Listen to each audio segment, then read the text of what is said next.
रामपुर गांव में माधव और हेमंत नाम के दो दोस्त रहते थे।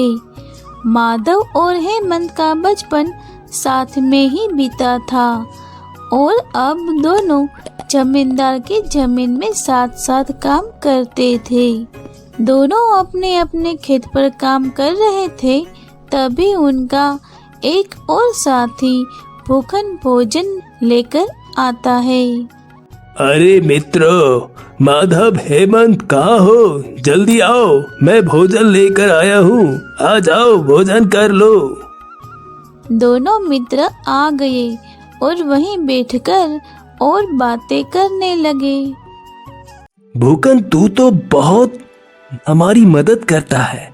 हम तो सुबह ही आ जाते हैं और तू हमारे लिए भोजन लेकर आता है।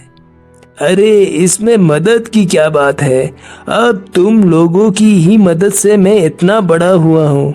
इतना तो मैं कर ही सकता हूँ, बाकी कुछ और तो करने के लायक ही नहीं हूँ।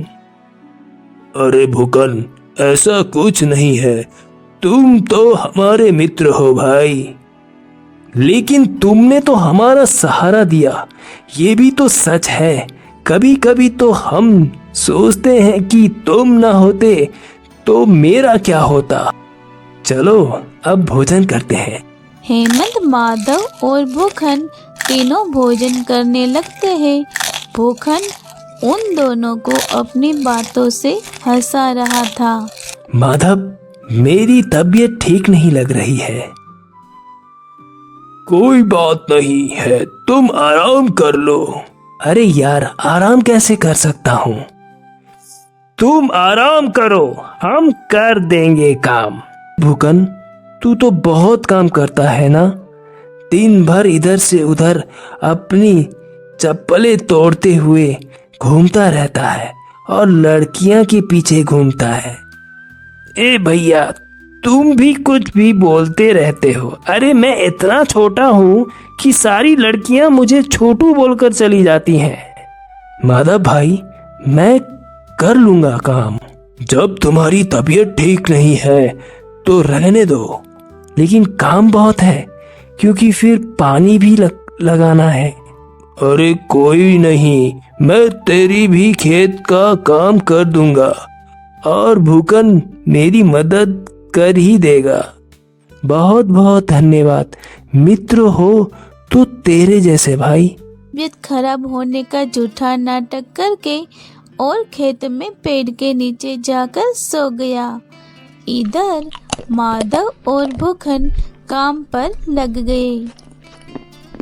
गर्मी बहुत थी, फिर दोनों अपने मित्र के लिए काम करते रहे। शाम को हेमंत माधव और भूखन के पास आया और कहा, अरे आज तुम दोनों ने बहुत काम किया है।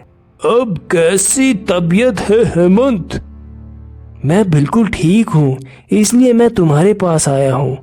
अब तुम दोनों जाकर आराम कर लो। कब से काम पर लगे हो तो थक गए होगे। नहीं नहीं, मेरे हिस्से में थोड़ा काम बचा है, मैं उसे कर लूंगा। तुम दोनों ने मेरे हिस्से के पूरे काम को किया, अब मुझे इतना तो करने दो। तुम दोनों जाओ और आराम कर लो। नहीं नहीं, इसकी कोई जरूरत नहीं। अरे अब जाओ भी। हेमंत ने माधव और भूखन को जबरदस्ती भेज दिया। दोनों पद के नीचे आकर सो गए। हेमंत अकेले बहुत खुश हो रहा था। अब आएगा मजा, जब जमींदार आएगा और ये दोनों सोते हुए मिलेंगे। वो मेरी तो तारीफ होगी और इनको सजा मिलेगी। मैं जमींदार को दिखाने के लिए काम करने लगा और तभी थोड़ी देर में जमींदार आ गए। अरे हेमंत, तू अकेला काम कर रहा है? माधव और भूखन कहाँ गए? वो अभी आ रहे हैं जमींदार साहब। सच बता, कहाँ गए? तू मुझसे क्या छुपा रहा है? वो दोनों पेड़ के नीचे सो रहे हैं और कहाँ है कि अगर मैं आपसे बताऊंगा तो ठीक नहीं होगा। अच्छा, मैं अभी उस माधव को सबक सिखाता हूँ। तुम अच्छे हो, अपना काम भी कर लिया और उस माधव को बचाने के लिए उसका भी काम कर रहे हो।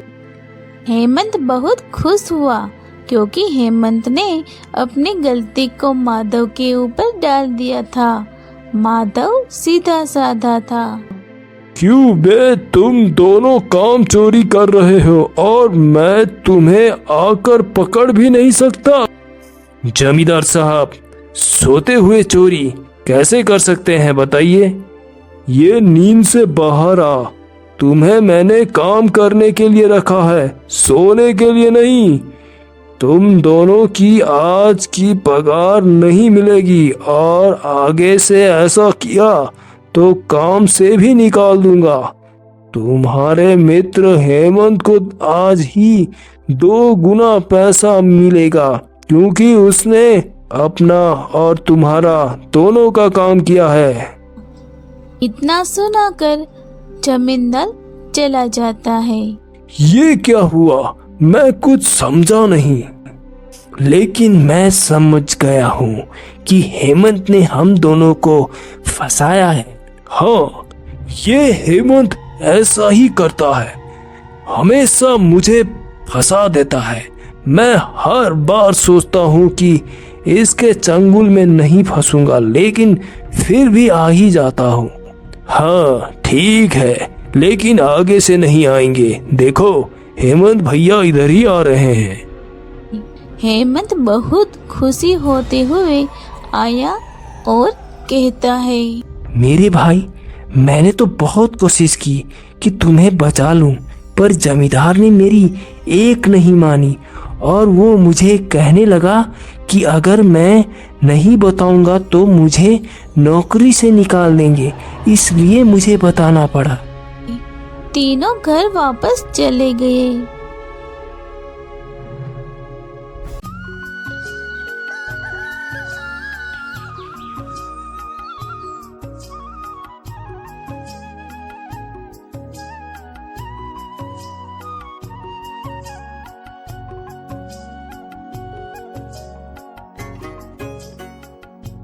तुम तीनों में से माधव कौन है? मैं ही हूँ माधव, बताइए क्या बात है? हमें पता चला है कि तुमने राजकोष से चोरी की है। नहीं नहीं, मैं तो गरीब हूँ, मैं मेहनत करके कमाता हूँ, मैंने चोरी नहीं की।